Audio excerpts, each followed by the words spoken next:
Kristi Dosh is here with answers. As a sports business reporter and analyst, she has covered everything from collective bargaining to endorsements to the finances of pro and intercollegiate athletics. Her resume includes working for outlets such as ESPN, Forbes, Bleacher Report, and her recent book, Saturday Millionaires, delves into the business of college football, America's second most popular sport behind the NFL. So without further ado, please help me in welcoming our speaker, Kristi Dosh.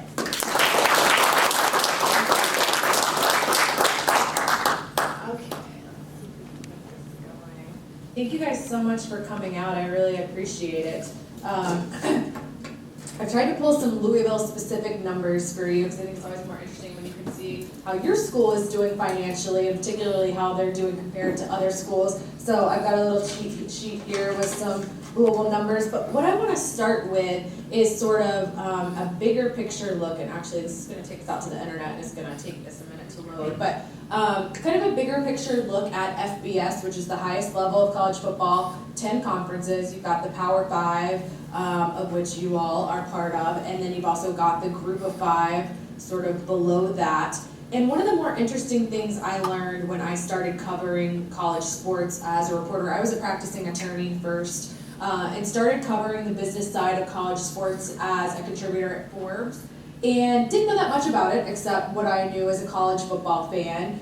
And one of the more interesting things I've learned over the years is just how easy it is to be a member of an FBS conference. Now, it's not easy to be a member of a Power 5 conference, but it's easy to play at the FBS level. All you have to do is spend at least $4 million on scholarships for your student athletes. Most schools don't have trouble being at that threshold once they've got that number of student athletes that are kind of competing. So most FCS conferences, a lot of those schools are spending at that level already, even though they're at the sort of the second tier level of college sports.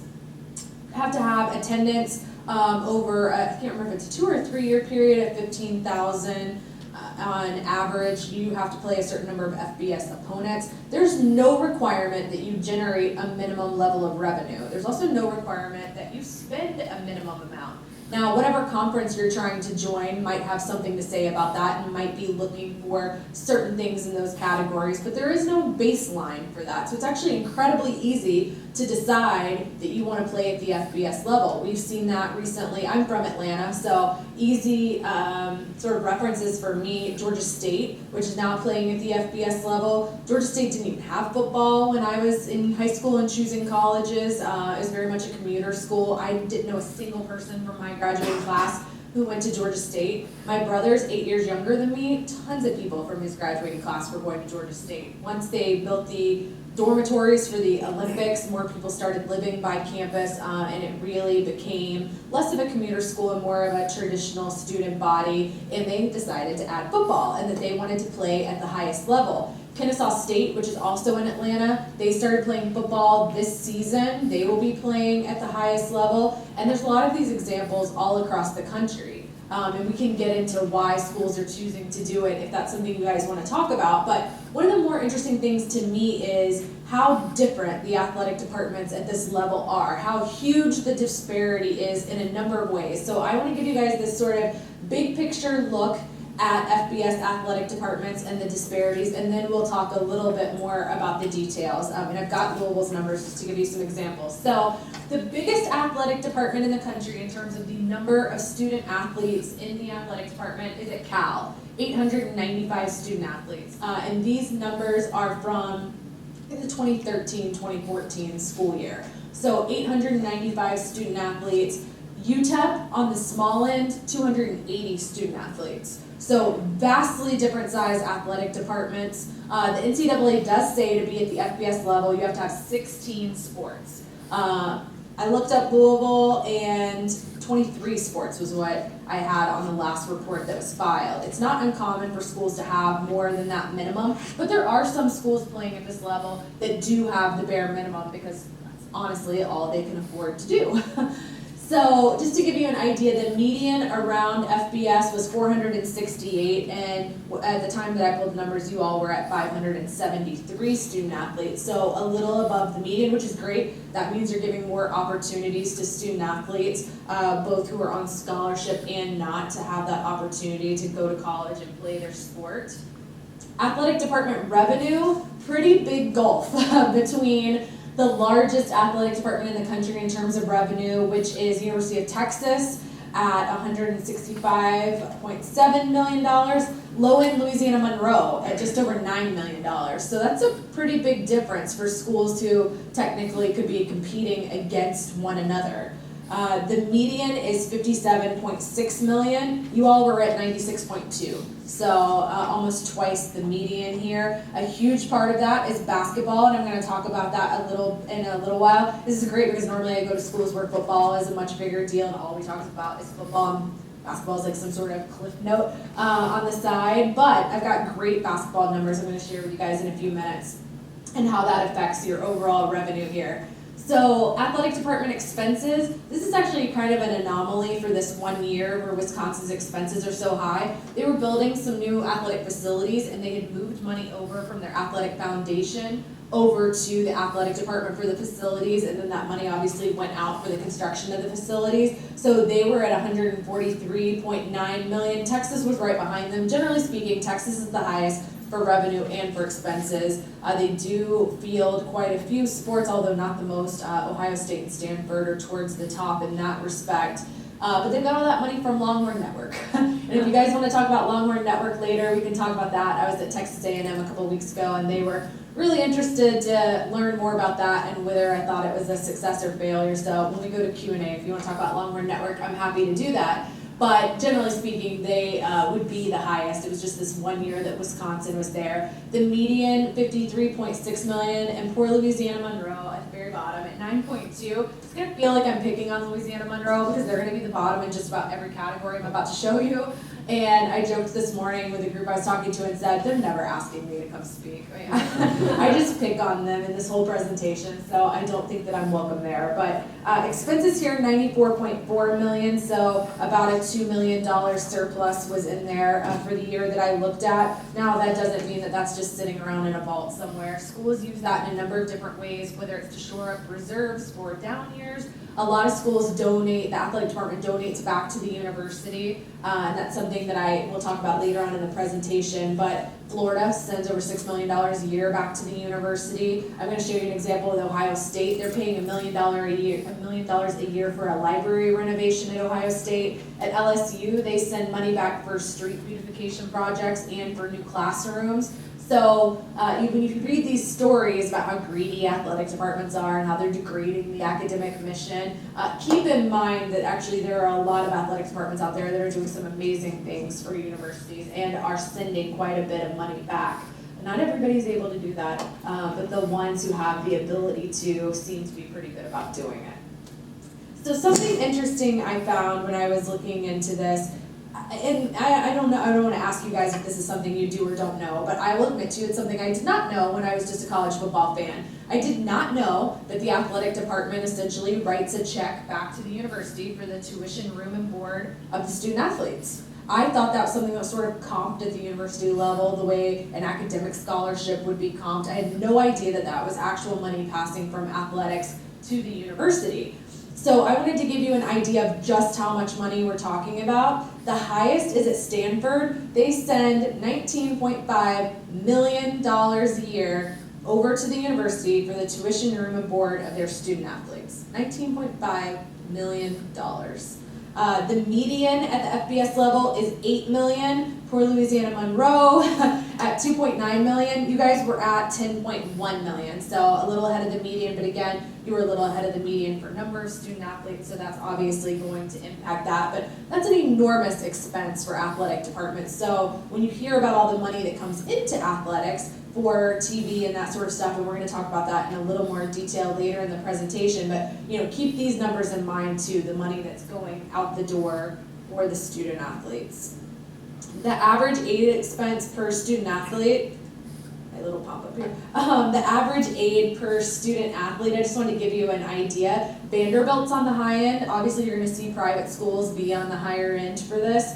$37,000 per student athlete that they're spending on each individual student athlete. The median at just over $16,000, and on the low end is actually not Louisiana Monroe, it's BYU at $7,436. This is something I also didn't know until I was researching to do this infographic last year, that BYU doesn't do in-state tuition versus out-of-state tuition. They do member of the LDS church versus non-member. $5,000 a year. It's all it costs to go to BYU if you're a member of the LDS church.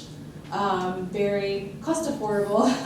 Annual tuition for a non-LDS member is $10,000, and 98.7% of all BYU students are LDS members. That's not the case in athletics, and that's why you see that the average expense there was a little over $7,000, because they do have more non-LDS members on the athletic team. So just an interesting tidbit I learned when I was doing this.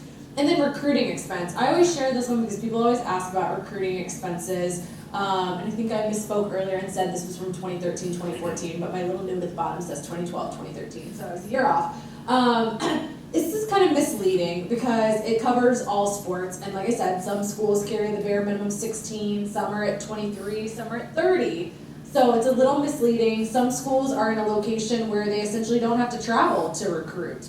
Maybe they're in a great location near the student athletes they want to be, but just for, argument's sake, just to show you, Auburn was on the high end at 2.8 million. The median was a little over 800,000, and poor Louisiana Monroe at the bottom again, 122,000.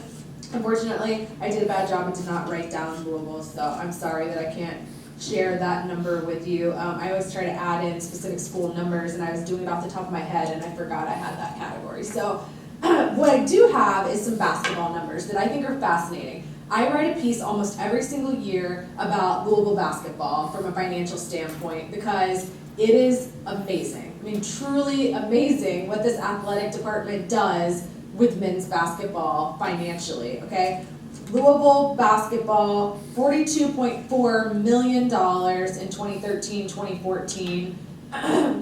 That's not only the highest in the country, it's the highest in the country by almost double.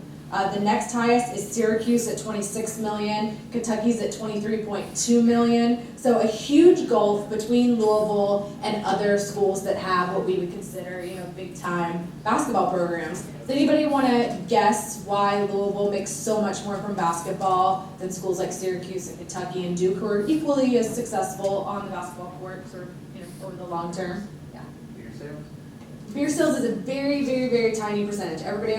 People from other schools always say that. Kentucky fans always tweet at me, say, oh, it's because they can sell alcohol. The last year I looked at $1 million from alcohol. That was it. Because they have to split that money with the concession company. They really don't get a big share. You also have to spend part of the revenue from that to up security and to do some liability sort of things for having alcohol in a stadium or arena. So while it does provide revenue, it's not a huge source of revenue. It's a good guess though, and that's usually the guess people have.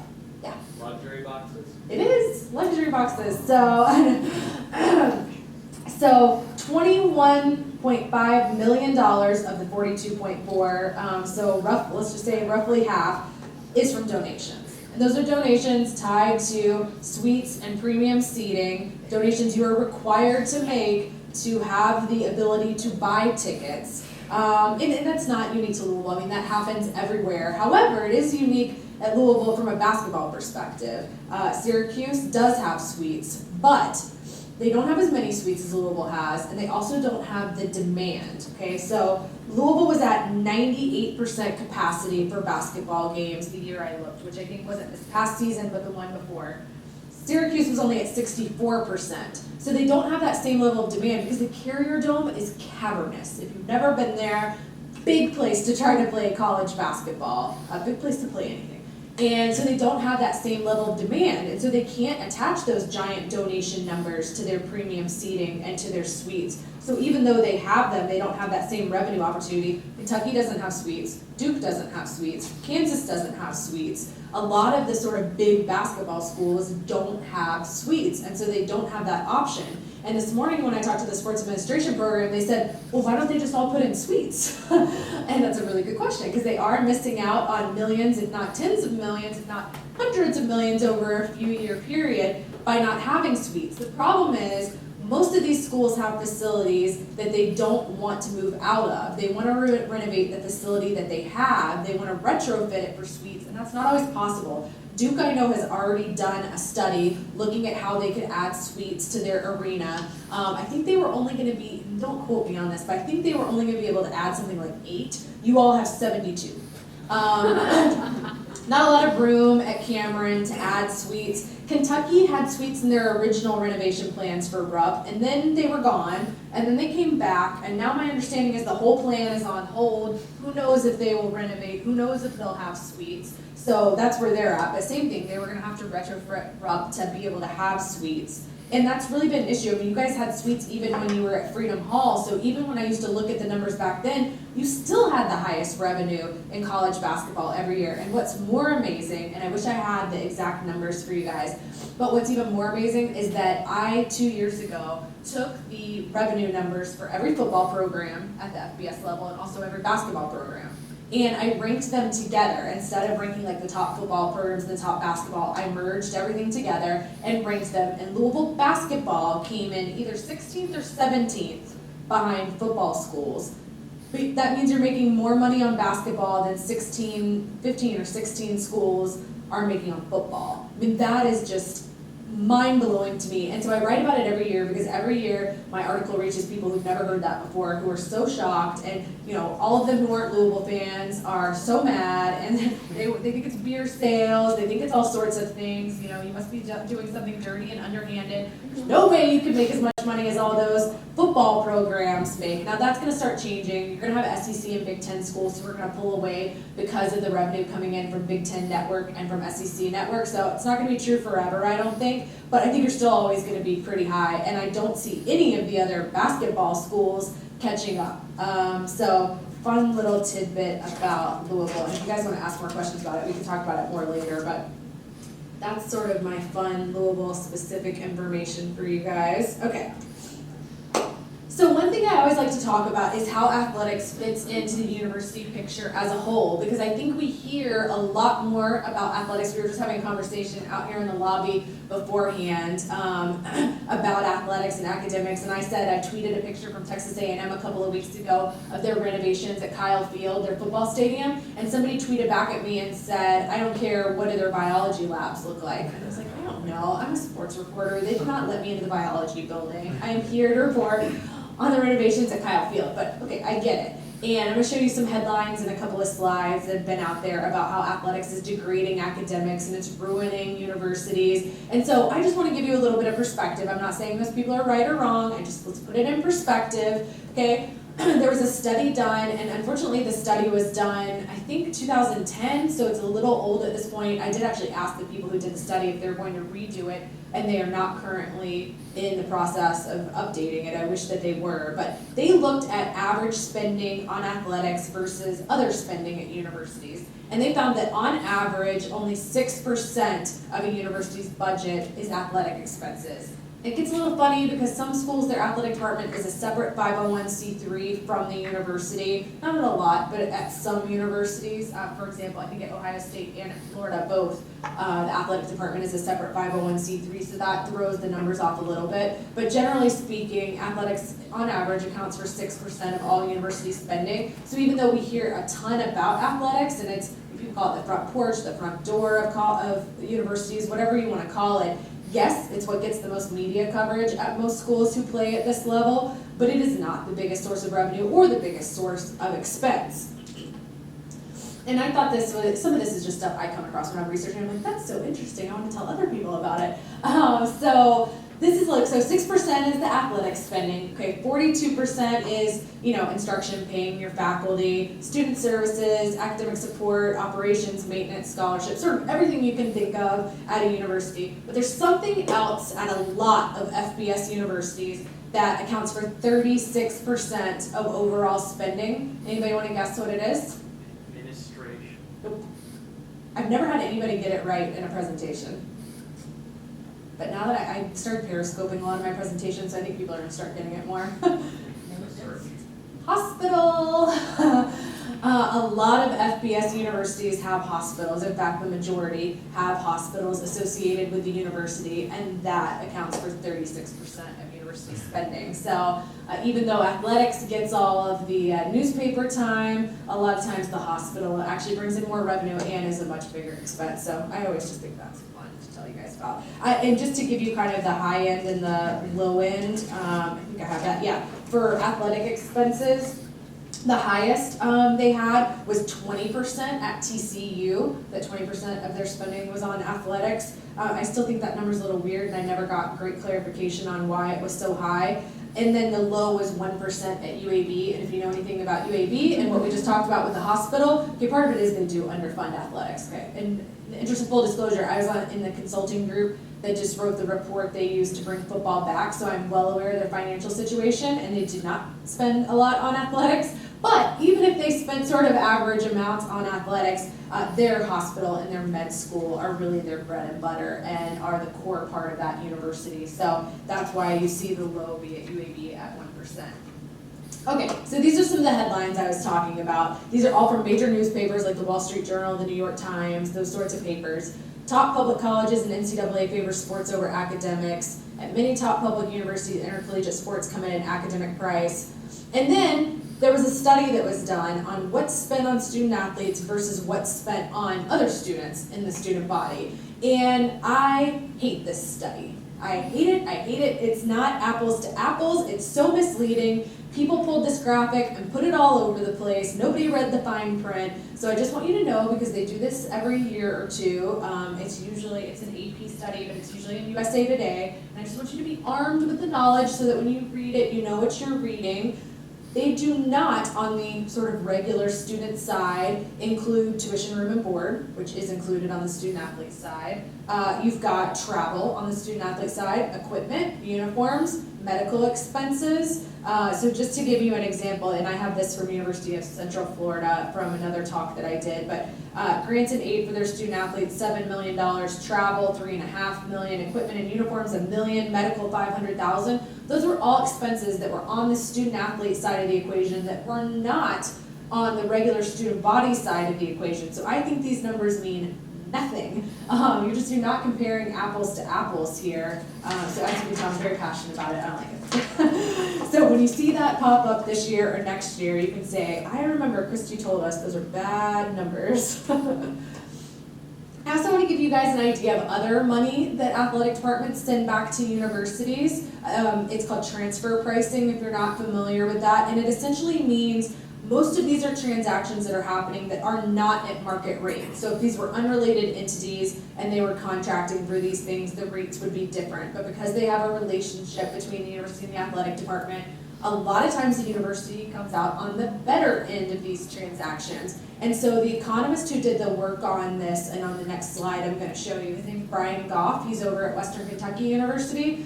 Brilliant when it comes to the financial side of college athletics, if you haven't ever heard of him. But he did a study where he looked at transfer pricing, and he said you can't evaluate an athletic department based on its financials alone. You've got to also have the university's financials, and you have to understand these transactions that are happening between them and sort of normalize them to market rate. And he did that, and I'll show you on the next slide what happened. But this is from Ohio State, and I use them because they gave me very open access to their books when I was writing my book, Saturday Millionaires. And so I have all this great data.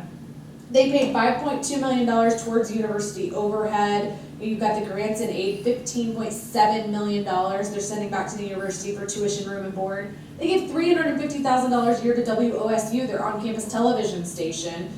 School of Music, in addition to paying for the marching band, they also donate $100,000 a year as sort of just a bonus. They pay the offices of legal affairs and financial aid, academic affairs, for using resources in those offices, presumably. And then you've got their actual buildings. So several of their buildings you see here are the Fawcett Center, McCorkle, the Schottenstein Center. Those are owned by the university, and the athletic department pays rent. So those are the amounts you see here is the annual rent they pay. That doesn't happen at all schools, but it happens at a fair number of schools, and usually it happens when the university has financed the building and athletics is using it. But what I find interesting about that is at most universities, you don't charge the biology department for using the biology building. Okay, now there are actually a few. I had a guy call me, I think he was the CFO at Maryland, he's not there anymore, but he was at the time, and talked to me about it. And he said there is a small movement in higher education to do that, to make each individual academic unit sort of have its own budget and account for itself, and to really do this for every academic unit. But he said it really hasn't caught on at large universities. It's been much smaller universities where that's happened. So I've just always found that interesting that they do treat athletics different than academics in that sense, and that they're paying rent on these buildings. Library renovation, I think I mentioned this earlier, Ohio State's sending $1 million a year back to the university. It was over a 9-year period, $1 million every year for a library renovation. And I mentioned to you some of the other examples at schools like LSU in Florida. Notre Dame is the highest I've found in terms of the amount that they donate back to academics, and they actually, I believe, have a contract with the university that stipulates how much they're going to send back every year, and a lot of that comes out of their contract they have with NBC. Those who aren't familiar, Notre Dame's an independent, they're not part of a conference, they have their own individual television deal worth a great deal of money, and so that's what they share with the academic side. And this is some of the other transfer pricing. Out-of-state tuition, so I think this one's interesting too. Most athletic departments have to pay that upcharge for out-of-state student athletes. And I find that fascinating because it doesn't actually cost more money to educate an out-of-state student. And okay, fine, you're upcharging out-of-state students. You're gonna upcharge your own athletic department for out-of-state students? There are a small handful of schools where that doesn't happen. Georgia Tech is one example, and it's called a tuition waiver, and it essentially just means that they waive that upcharge portion, so they pay in-state tuition on all of their student athletes. But here's the fascinating part about it, if you have a financial brain at all, and mine's limited, I promise you, but the interesting thing is when they report this on the athletic department's financial statements, they don't show that as a reduction in expenses, they show it as revenue coming in from the university. There's a category called direct institutional support, and if you follow the financial side of college athletics at all, you will hear people use that like it is a dirty, dirty word, or a dirty set of words. Direct institutional support, people always think it means the university cut a check to the athletic department. So rarely is that what actually happened. At almost every single school where I called and inquired about it and got the documentation for it when I was writing my book, it was out-of-state tuition waivers, so it wasn't even money changing hands, it was actually a reduction in expenses for the athletic department, and state-funded Title IX waivers, which is usually through lottery money, and they're sending that money, the lottery sends the money to the university, who then turns around and sends it to the athletic department. The legislature has earmarked it that it is to be used for Title IX scholarships, which means it's to be used for female student athletes, for their scholarships. But because it flows from the lottery to the university to the athletic department has to show it as revenue coming in from the university. So when you hear people talk about direct institutional support, just know incredibly rarely is that ever an actual check from the university to the athletic department. It's usually something like this.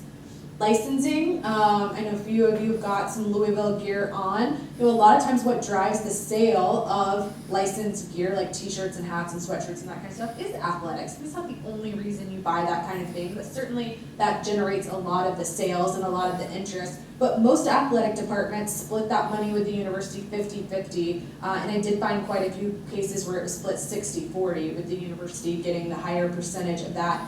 It's not shown as money going from the athletic department to the university, it's just shown as a smaller amount of revenue coming into the athletic department.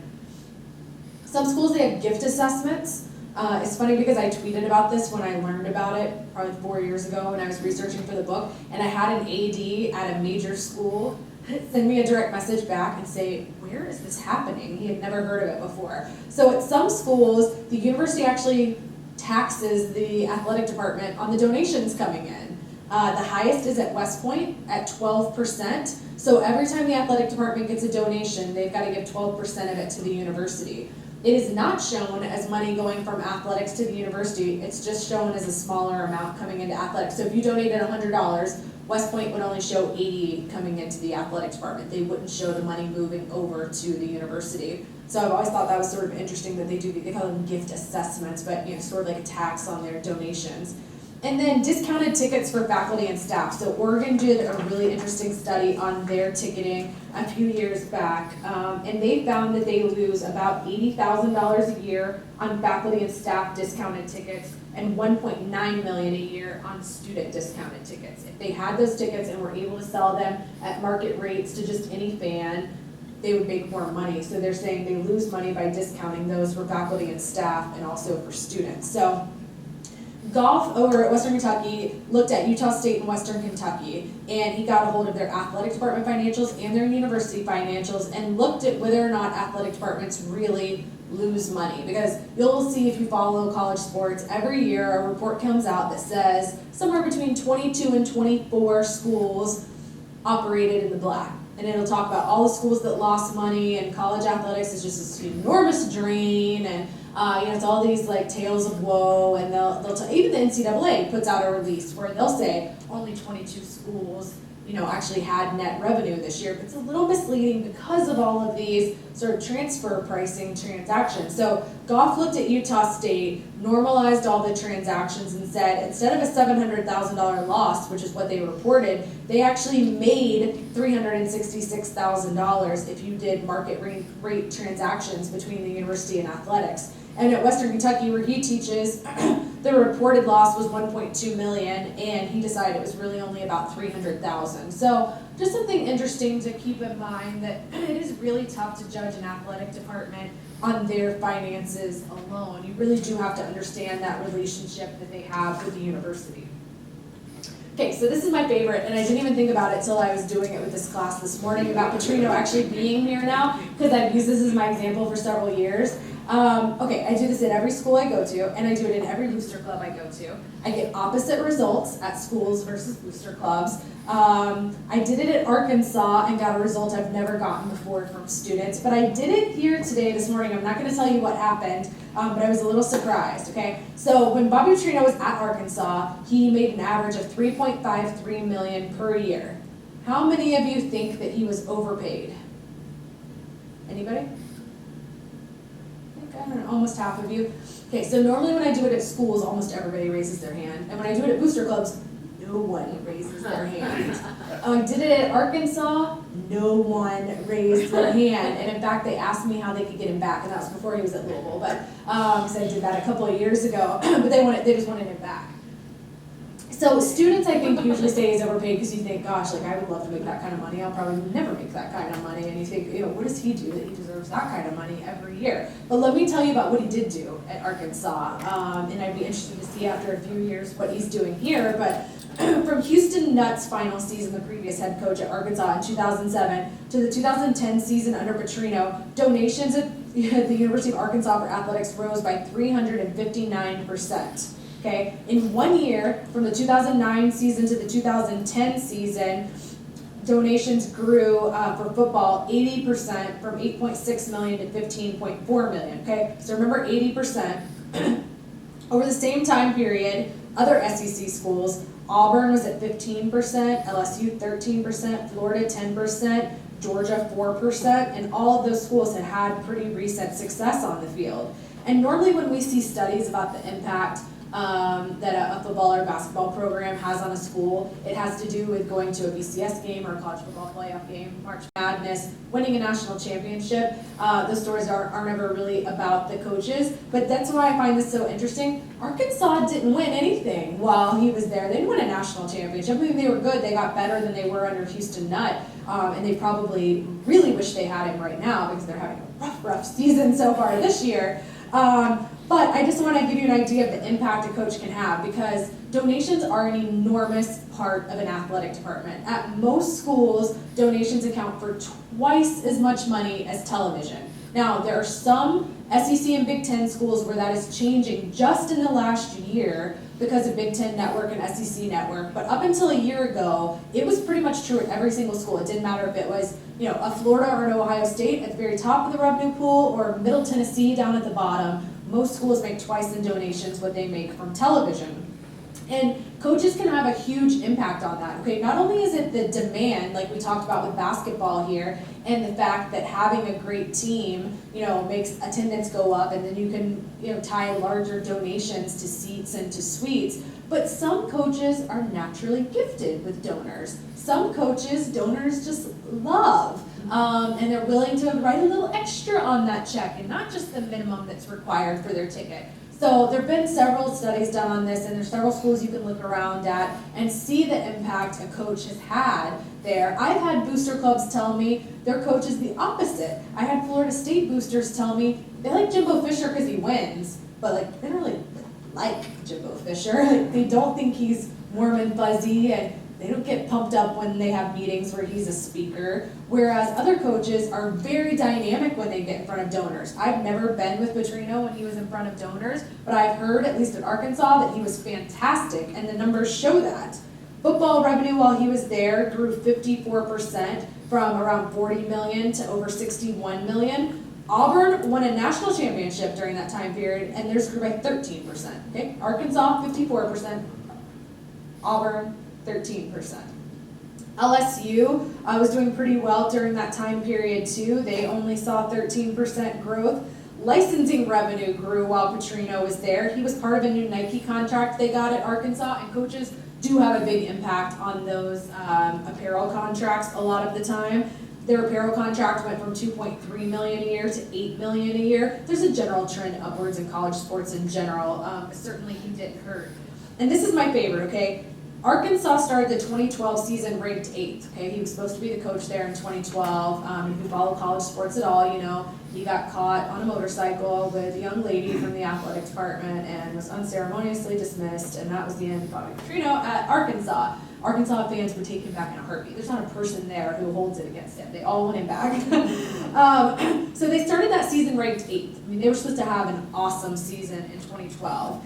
They did not. They had a terrible season, and it's not gone all that well since then. If they had had a top 10 finish, there's a study that was done that found if you have a top 10 finish in the AP poll, you increase enrollment at the university by an average of 4.4%. Because what happens, and there's a lot of studies I can tell you that we don't have time to talk about, but if you are successful in football or basketball, applications go up. A lot of times applications go up from out-of-state students who weren't as aware of you and have now become more aware of you. I live in Florida. I'd never heard of Florida Gulf Coast University until they were in March Madness a couple years ago. I was at a Georgia Bulldog booster club last week in Florida, and so these people all live in Florida, and I said, how many of you had heard of Florida Gulf Coast University when we all live here in Florida? Like 2 people out of 100 raised their hands. No one in Florida had heard of Florida Gulf Coast University, but March Madness made people learn about them, and they saw their applications go up both in-state and out-of-state. Alabama's out-of-state applications have gone up so much during their period of football success that last fall, for the first time in school history, the University of Alabama started the school year with more out-of-state students than in-state students, and they are a public flagship university. There are actually a lot of residents in Alabama who are upset about that. They didn't think that that's what the school makeup should look like, but guess what?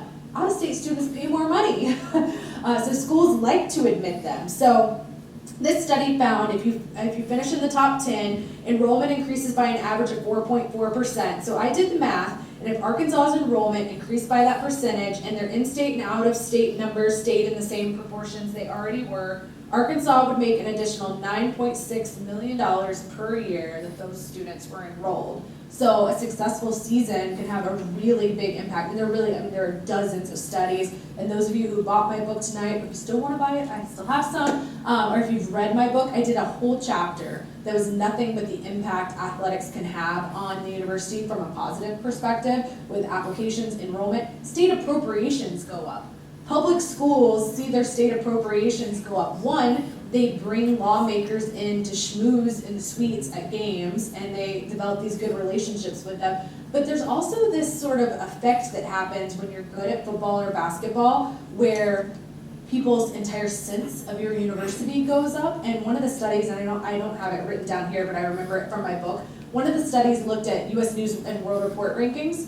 And I think the deal was if you won a football national championship, your ranking in U.S. News and World Report improved by 4 spots over the next 2 years. Because a big part of that is a peer assessment where other people in academia are ranking your university. And because you've been successful in football or basketball and you've been in the news a lot, it subconsciously raises their opinion of your university, which is kind of crazy. But there are a lot of studies that have been done on it, and it holds true. So if you find that, I find that kind of stuff fascinating. I mean, I could have done a whole talk on that. And that's why I was part of the consulting team at UAB. I wrote the report is out there in the public domain. If you ever get a hold of it, I wrote the portion of the report about the effect athletics, and particularly football, can have on the university, because that was something they wanted to consider when they decided whether or not to bring football back. And that's why I was brought in, because I wrote that chapter in my book and had that specific expertise.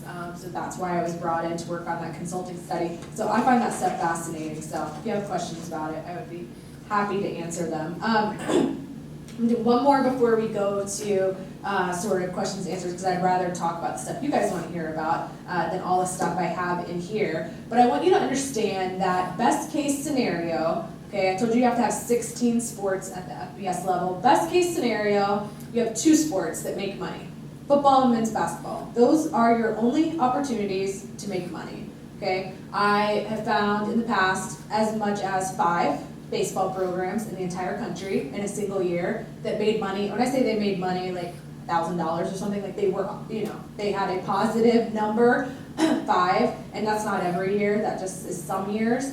Women's volleyball at Nebraska made money for the first time ever last year, which was huge. It's even less likely for women's sports to make money, and it's because of what I told you guys about the donations. Football and basketball make money because of the donations they require for tickets. You don't have that demand for most other sports from an attendance perspective, even when your program's good. I did a study on women's basketball programs, I think 2 years ago, because I was sure there must be some women's basketball programs that made money.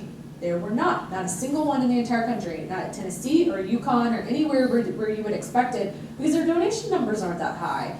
They play in the same arena usually that the men's basketball team does, but they don't fill it the way that the men's basketball team does, and so you can't require people to put down those donations to get the tickets. So best case scenario is 14 sports are losing money and 2 sports are making money to try to make up for it. So I just wanted to give you guys kind of a snapshot. This is the University of Florida, and as you see, I mean, the numbers are a little old, but they're basically still the same. They've just gone up proportionally at this point. So taking football and men's basketball out and looking at the other sports at Florida, each sport at Florida averaged a $1.4 million loss, with total losses of $20.4 million. Their SEC distribution that year was 21.4, so essentially the entire SEC distribution went to cover all the sports that lost money, which I found really interesting. And then also, well, this gives you a good idea, because I know there's a couple of athletes in here, and in case you don't know about your own situation with your sports. This is a look at University of Florida Gymnastics, very successful program, just won the national championship 2 years in a row. I'm a Gator grad, so go Gators. But this is a look, okay? They made $167,987 from ticket sales, programs, concessions, parking, camp revenue, and that's really where you see the bulk of revenue from a lot of the sports outside of football and men's basketball is from those sports camps. But that's not even enough to cover tuition, room, and board for their student athletes, okay? Tuition, room, and board for their student athletes, $427,120. Total operating expenses for gymnastics, $1.7 million. And this is pretty typical for sports when you get outside of football and men's basketball. And then also for the postseason, schools lose money essentially sending every single team to the postseason outside of football and men's basketball. You have no real opportunity to make money. Even if you host a regional or a super regional, the NCAA takes most of the revenue from those. I don't care if you win the College World Series in baseball, you get nothing. You get nothing for winning the College World Series in baseball, not a dime. You get travel expenses, which usually isn't enough for the size party you want to travel, but you don't make $1 for winning the national championship in any sport other than men's basketball and football. So this is just a look at some of Florida sports that lost money going to the postseason. The total number The average loss per team was $120,000, and for the year that I looked at, they lost a total of $1.4 million for all the different sports who competed in postseason. And I asked an AD, I said, why do you send them to that? Like, why does the postseason exist for these sports if it's just this money drain? And he said, because our student athletes deserve it. You know, if they've worked that hard and they've made it to the postseason, we want to send them. But I just always think that's interesting because I had never known that. I didn't know that until I started really digging into athletic department financials. But, you know, a lot of losses, and people look at it and analyze it too often from a for-profit perspective. It's not Coca-Cola. You know, Sprite wasn't doing well. It wouldn't stick around for long. Coca-Cola would dump it. I don't know if any of you are old enough for New Coke. I'm barely old enough to remember New Coke. But they didn't keep it around when it wasn't doing well. College athletics is not like that, okay? Women's volleyball isn't making money. You, generally speaking, don't cut it. Now, there have been some schools in recent years that have cut some programs, but those are programs that I think got carried away with adding sports. Usually when we see that happen, so it happened at Temple last year. Temple was carrying 24 sports, and they only made something like $40 million a year. Okay, you guys make twice that and carry that number of sports. So a lot of schools added sports, and that's when the mistake was made. They kept adding, maybe they had a Title IX problem and they like overcorrected, and different things happened over the course of history to make some of these schools balloon up. Temple, when they cut sports, was carrying more sports than Texas, and I showed you Texas's numbers earlier. I think Temple did the right thing. It sucks, and I hate when student athletes lose opportunities like that, but the mistake was in Temple ever adding those sports to begin with, not necessarily cutting them. So, okay, you do see them cut it, but it's not like Coke, where every underperforming unit is on the chopping block, okay? The expectation is you're going to carry all these other sports with the money you make from football and men's basketball. So people get really caught up in the numbers from football and men's basketball, but just know that generally speaking, it goes to cover all these other sports. And there's great numbers out there about how many more student athletes there are on scholarship and at NCAA institutions playing their sport than there were a year ago, or 5 years ago, or 10 years ago, or 20 years ago. The numbers have always trended upwards. They have never trended down. So even when you hear about sports being cut, more sports were added around the country at other schools that decided to add sports. So the opportunities for student athletes grow every single year, even if you hear about those cuts. So just something interesting to keep in mind. I have a few more slides about some kind of postseason stuff, but I would rather answer questions that you guys have because I don't want to make you stay too far past when we said we were going to go. Does anybody have a burning question they really want answered? Yeah. Going back to your comparison with Arkansas and Auburn and LSU, could you argue that they had more room for growth than the other two established SEC powers, I would say?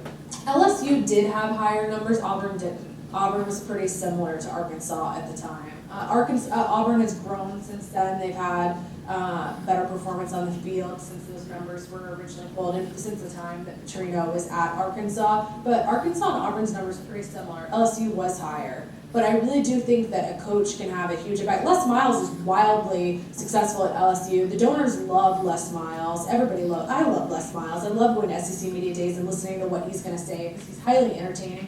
Steve Spurrier, I love Steve Spurrier. Urban Meyer, although is not one of my favorite people in the world from a media perspective. Like when we would go in with him for press conferences and stuff, he was not the most friendly person to be around, and you could tell he'd rather slit his own wrist than have to be in the room with us. But I went to see him one time speak to a Gator club. I wanted to run out on the field and play for him. Like he could turn it on like that when he got in front of donors, and some coaches are just like that, and some aren't.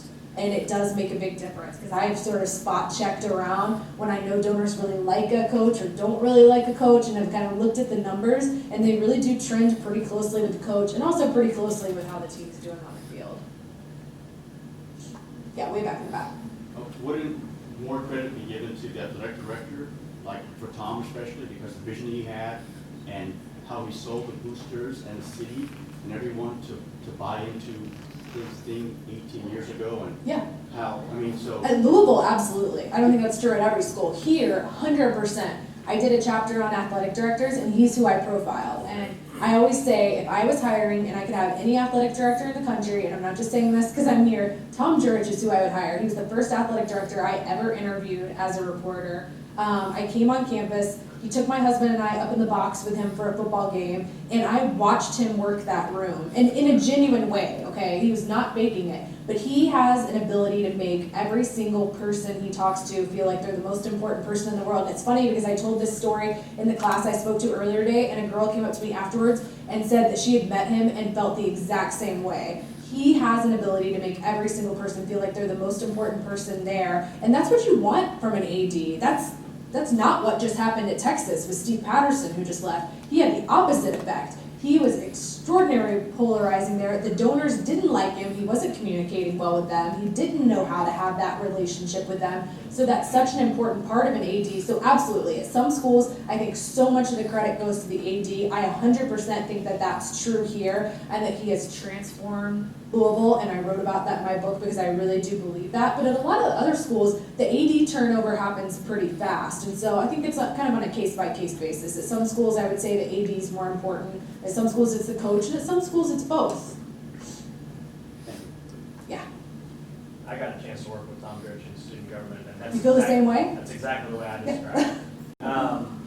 My question is about conference realignment, and I know that U of L has fit into a lot of the things that you've described today, and certainly would in conference realignment as well. So kind of a two-pronged question. One, how big of a deal is it for an institution like us to keep advancing? And two, how do you see it playing out in the future? So you definitely have Gerich to thank for the ACC. We talked about that in the class I was in this morning because they asked me how much of a hand I thought he had in that. And there was actually a great article, and I wish I could remember who wrote it, about all the networking and sort of backroom dealing he did to get Louisville in the ACC. He called everyone he'd ever known who had any tie to the ACC.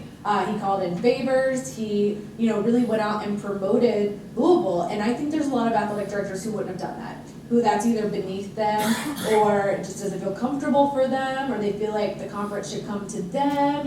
I think there's a lot of ADs that wouldn't have been that proactive. I think he knew there was an opening, and he wasn't going to let anybody else have it. He was going to make sure Louisville was the one who got it, and he did anything and everything he had to do to make it happen. Obviously, legal and whatever. But because somebody asked me earlier, did I think he did anything like underhanded? No, I don't. I'm not aware of anything at least. But I think he pulled every string, called in every favor, and networked his butt off to get Louisville in the ACC, and it is a big deal. The amount of money that you all are going to be making in the ACC, is just so much more than you would make if you were still back in the American. The American, former Big East, is the only conference who lost money under the college football playoff compared to the BCS. And all the other 9 conferences made more money last year from the college football playoff than they made the previous year from the BCS. Not true for the American. They were the one conference whose revenue went down because they essentially got knocked out of the higher echelon of conferences into the lower, so they lost money. So it's huge from a revenue perspective, and I think it's huge from a branding perspective. I think more people will know Louisville exists, and that it's not just all basketball. I think you get a lot more national TV time. I think that'll help with applications and enrollment. So I think you'll see a lot of benefits from being in the ACC and having, more exposure from the ACC. And then in terms of what I see with conference realignment, I don't think we're going to see anything else at the Power 5 level until the early to mid 2020s, because that's when everybody's television contracts are up. Every conference except the SEC, schools sign their television rights to the conference through the end of their current television deals. And that means, say Oklahoma wanted to leave the Big 12, their television rights would stay with the Big 12. So they would go into a conference and have no right to broadcast their home football games on that conference's network. So it's not going to happen. That probably changes when the TV contracts are up, like 2022, 23, 24. I won't say probably. Could change. I've never been a big believer in the mega super conference, the 16, 18, 20 team conference, and I don't want to see it happen, so maybe I'm just being naive because I really don't want it to happen. But it's all about getting into TV markets, and I'm just not sure there's any TV markets left that makes sense for them to pull from and shuffle around. And so I think that's pretty set. Do I think that there might be some teams that are brought up from the group of 5, maybe Big 12 adds 2 more teams? I think that's a real possibility. I don't think you guys are moving again. I think you'll be in the ACC for, probably all of our lifetimes, unless there's a big change in college athletics and the way conferences are made up, period. I think you've kind of gotten where you were going, and it's a great place to be. Yeah.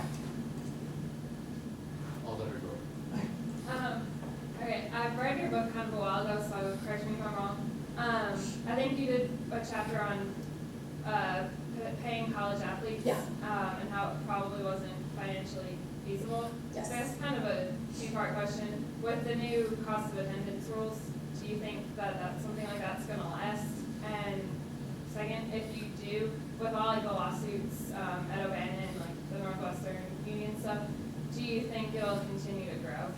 So I think cost of attendance is definitely here to stay. They tried to pass it years ago, and then it was overturned by essentially the rest of the Division I conferences, and that's part of why they moved to this new governance model where the Power Five can make some of their own rules, because it was never going to pass when conferences that don't play football were allowed to vote on it because they didn't want to go to cost of attendance. So I do think that it's here to stay. And the schools that have implemented it have largely implemented it across the board. There's a few kind of mid-majors I've seen that only did it for men's and women's basketball and didn't do it for other student athletes. But for the most part, at the Power 5 level, it was implemented across the board for all student athletes who were on scholarship. That sort of makes part of O'Bannon completely moot, because the two things O'Bannon gave was cost of attendance, which was going to happen anyway and did, and then this idea of a $5,000 trust fund that could be formed. I actually sat with some people from the law school last night and was talking about it. I think that's coming back without getting into like the legalities of it. Essentially, the law says you can't put a cap. Okay, the cap used to be 0. Now the cap's 5,000. There's actually in the legal sense, there's no difference. The problem is still the cap, not the amount of the cap. So everyone I've ever talked to who has any sort of legal background thinks it's bizarre that the judge put that $5,000 cap on there. And so I think it'll come back down for that reason. What they do from there is hard to predict. Northwestern, that's sort of over for now. I think it'll be years before student athletes try to unionize like that again, because you're gonna have to wait till a different labor board is there and has a different makeup. And you've really got to read between the lines of that decision and figure out what you need to tweak about your approach to make another go at it. What I wrote in my book was sort of, where are you gonna get the funding from? I mean, it sounds like there's a lot of money in college athletics when you hear about the TV numbers, but when you actually get to looking at it and you look at all of these expenses and all these sports that are operating in the red, the money goes away pretty fast. And we saw a lot of schools this year who were getting ready to implement cost of attendance who upped student fees. So at the end of the day, you've now asked the other students at the university to pay the student athletes. And that happened at a lot of schools this summer. And it was reported sort of one by one, so I think people missed the big picture of how many schools that happened at. Happened in a lot of schools, because everybody says take it from the coaches. They're under contract. You can't just say, we're gonna pay you less because we started doing cost of attendance. That's not how contracts work, okay? So you can't take it from them. And a lot of schools don't have a lot of money in other places. Facilities, yeah, but you've also got to have facilities to attract the recruits, to put a good team on the field, to make you more money. It's all sort of interconnected. So I personally don't think it's going to go beyond cost of attendance. I think there's some legal issues too with nonprofit status if you go above and beyond cost of attendance. I'm sure you read about that in the book, and it's a lot to go into. But I think we kind of we're going to be, schools will continue to adjust their cost of attendance numbers, but I think that's kind of as high as it's going to go. Just my personal opinion. Yeah. I know here at U of L we have at least from what I understand, we have pretty good athletic facilities. I was wondering if there was I've been on a lot of campuses, and when people ask me the best facilities I've seen, it's like, okay, tennis at this school is great, indoor track at this school is great, but if you want overall grade, Louisville's the best. It really is. Like, even compared to schools who do make more money than you do, the facilities here are outstanding, and a lot of that is Tom George too. Okay, and I was curious because the Young Center and Papa John's are kind of both off campus. Mm-hmm. Is there a benefit to that? Because most of the other colleges I go to, you have the football stadium right in the middle of campus and the basketball center right next door. At most schools, it's advantageous to have them on campus. UCF, I live in Florida, so sort of familiar with what's gone on with them, and they moved to an on-campus stadium, and it's made a huge difference for them. Jacksonville University, which doesn't play FBS football, but they're near me, they used to play half of their basketball games on campus and half in town at the arena, and this year they moved everything back on campus because it really affects student attendance in particular when you don't have facilities right on campus. I think it's a unique situation here where it has worked out for you all and has been just fine. but that's not the case at most schools. At most schools, you want to do everything you can to bring it on campus, mostly for students. It's student attendance is just better if it's easy for students to get to the facilities. Yeah. So sorry, so, one, do you think, as you talked briefly, are you gonna do a revision in your book about how in 2012, we did Thursday night, University of Louisville, Tom Yorkie, and I'm not adding for him or anything, I'm just saying, he said promoted us to go on Thursday night to play, and then we've got that market now. So because you talked briefly, you're saying that now that the boosters and luxury seats have been a huge income producer, and now with marketing for TV, do you see U of L just going further in the ACC with that? And then about concussions, do you see in the next 5 to 10 years that could have a trickle-down effect in college football? Because in the news for the NFL and everything else, it's a big deal now. Yeah, to be perfectly honest, I haven't followed the concussion litigation all that closely. It's just something that isn't in my wheelhouse. I mean, I know enough. I read the same kind of stuff I'm sure all of you guys read, but definitely not my area of specialty. So I don't want to really get into that because I'm just going to say stupid stuff. I will say I was at Nebraska 2 years ago, and they were partnering, the athletic department was partnering with their on-campus hospital and was building a facility attached to the football stadium where they were going to do like the best sort of research in college athletics about head injuries. I know Under Armour has really made it a big point of emphasis and is doing some stuff at some schools where they're the apparel provider. So I think there's definitely steps to address it in college athletics. But that honestly, that's sort of the extent of what I know about it. And then, okay, so about the Thursday night. So are you asking, do I think they'll keep playing Thursday night games or? Well, yes, do you think it is because it is profitable for ESPN as well as the colleges? Yeah, definitely, and I think for some schools, Thursday night games really work. As a matter of fact, I was at Middle Tennessee a couple of years ago, and they play a lot of Thursday night games, although on very different channels than you do. And they said it had been huge for them because a big portion of their students go home on the weekend. Like even though they live on campus, they go home over the weekend, and so they actually do better attendance-wise on Thursday nights than they do on Saturdays because the students are still on campus. So that's definitely a like school-by-school sort of thing. I know people at Florida State flipped out about having to play a Thursday night game. They were pissed. They did not want to play on Thursday nights. That's just not part of their culture. But I think if you build it in and it's part of your culture and you own it and you're doing a great job, it really gives you a chance for some awesome exposure because you're not going up against as many games as you have to go up against on Saturday. So if you can do it and make it work, I think it's actually really great. Thank you. We talked about like apparel contracts, and I recently read an article on how big of an effect like companies like Nike and Adidas have on NCAA schools and sports in general. How big of an effect do you see that having? Like how big of an effect do you think the apparel contracts have on like donations and revenues and just like the atmosphere of the college in general? The contracts are definitely growing, so that has an impact. We've seen a lot of really big deals in recent years. We've seen schools change. Michigan and Tennessee both switched apparel contracts lately and went from Adidas to Nike. So it can have a really big impact. It is a big source of revenue. Sort of beyond that, I've talked to schools about, why do you choose this apparel company over that apparel company? I had one tell me they went with Under Armour because sort of what I was just talking about with the concussions. Under Armour has gone around buying up tech companies, sports technology companies who do very specific things that they can integrate into what they do and what Under Armour does in college athletics so that they can offer athletic departments they work with sort of the best and the newest technology, whether it's integrating that in their fabrics or whether it's actual programs and tech that they can run on athletes. I think there was something they were testing out at Maryland where they were looking at performance of their student athletes, and it was an actual computer program, and you strapped up and you had all these electrodes on you, whatever. And I think they were doing it for football players, and when you were running, they were measuring your level of exertion and all this other stuff. So there are schools that want that piece of it. They want to be more tech savvy. They want to have more analytics. They want to have more information. They want to improve their performance through that kind of technology. So they might choose to go with Under Armour, maybe even if it's not as much money as Nike or Adidas, because they want that piece of it. I've had basketball schools tell me off the record that they stay with Nike because the AAU circuit that kids play on, the Nike circuit, is huge.